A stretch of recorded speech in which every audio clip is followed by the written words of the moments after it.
أعوذ بالله من الشيطان الرجيم. بسم الله الرحمن الرحيم. وَلَقَدْ صَرَّفْنَا فِي هَذَا الْقُرْآنِ لِلنَّاسِ مِنْ كُلِّ مَثَلٍ وَكَانَ الْإِنسَانُ أَكْثَرَ شَيْءٍ جَدَلًا وَمَا مَنَعَ النَّاسَ أَنْ يُؤْمِنُوا إِذْ جَاءَهُمُ الْهُدَى وَيَسْتَغْفِرُوا رَبَّهُمْ إِلَّا أَن تَأْتِيَهُمْ سُنَّةُ الْأَوَّلِينَ أَوْ يَأْتِيَهُمُ الْعَذَابُ قُبُلًا وَمَا نُرْسِلُ الْمُرْسَلِينَ إِلَّا مُبَشِّرِينَ وَمُنذِرِينَ وَيُجَادِلُ الَّذِينَ كَفَرُوا بِالْبَاطِلِ لِيُدْحِضُوا بِهِ الْحَقَّ وَاتَّخَذُوا آيَاتِي وَمَا أُنذِرُوا هُزُوًا وَمَنْ أَظْلَمُ مِمَّنْ ذُكِّرَ بِآيَاتِ رَبِّهِ فَأَعْرَضَ عَنْهَا وَنَسِيَ مَا قَدَّمَتْ يَدَاهُ إِنَّا جَعَلْنَا عَلَى قُلُوبِهِمْ أَكِنَّةً أَن يَفْقَهُوهُ وَفِي آذَانِهِمْ وَقْرًا وَإِن تَدْعُهُمْ إِلَى الْهُدَى فَلَن يَهْتَدُوا إِذًا أَبَدًا وَرَبُّكَ الْغَفُورُ ذُو الرَّحْمَةِ لَوْ يُؤَاخِذُهُم بِمَا كَسَبُوا لَعَجَّلَ لَهُمُ الْعَذَابَ بَل لَّهُم مَّوْعِدٌ لَّن يَجِدُوا مِن دُونِهِ مَوْئِلًا وَتِلْكَ الْقُرَىٰ أَهْلَكْنَاهُمْ لَمَّا ظَلَمُوا وَجَعَلْنَا لِمَهْلِكِهِم مَّوْعِدًا ہم نے اس قرآن میں لوگوں کی رہنمائی کے لیے ہر قسم کی تنبیہات طرح طرح سے بیان کر دی ہیں، مگر انسان بڑا ہی جھگڑالو واقع ہوا ہے۔ جب ان کے پاس ہدایت آ چکی تو ان لوگوں کو ایمان لانے اور اپنے پروردگار سے مغفرت مانگنے سے یہی چیز روک رہی ہے کہ اگلوں کا معاملہ ان کے لیے بھی ظاہر ہو جائے یا عذاب ان کے سامنے آ کھڑا ہو۔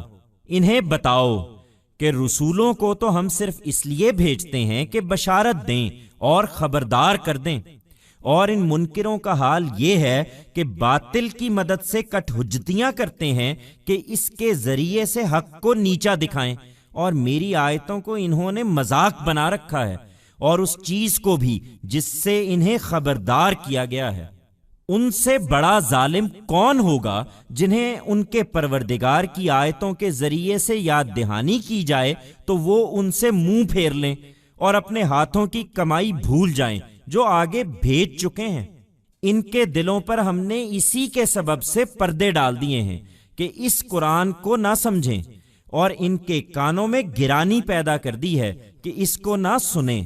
تم ان کو کتنا ہی ہدایت کی طرف بلاؤ، یہ اس حالت میں تو ہرگز کبھی ہدایت نہ پائیں گے۔ حقیقت یہ ہے کہ تمہارا پروردگار بڑا درگزر کرنے والا اور رحم فرمانے والا ہے۔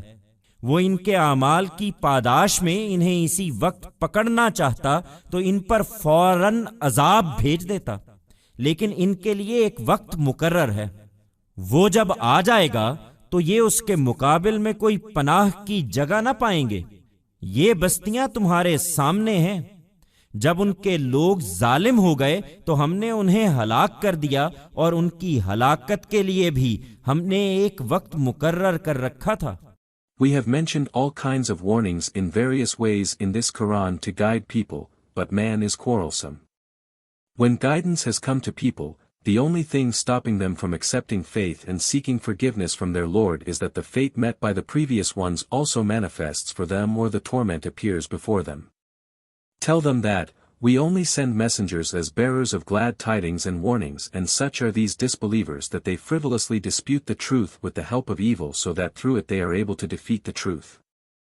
And they have made my revelations a piece of jest, and that also of which they have been warned. Who can be more unjust than those who, when reminded through their Lord's revelations, turn away their faces and forget the earning of their hands that they have sent forward? We have put covers on their hearts, because of this attitude, so that they are not able to understand this Quran and have made their ears hard of hearing so that they are not able to listen to it. However much you may call them to guidance, they shall never be guided in this state. In reality, your Lord is very forgiving and merciful. Had he wanted to seize them, right now, because of their deeds, he would have immediately sent them a torment. Yet a time has been appointed for them. When it comes, they shall not be able to find any refuge against it. These cities are, in front of you. When their people became oppressive, we destroyed them and we had also appointed a time for their destruction.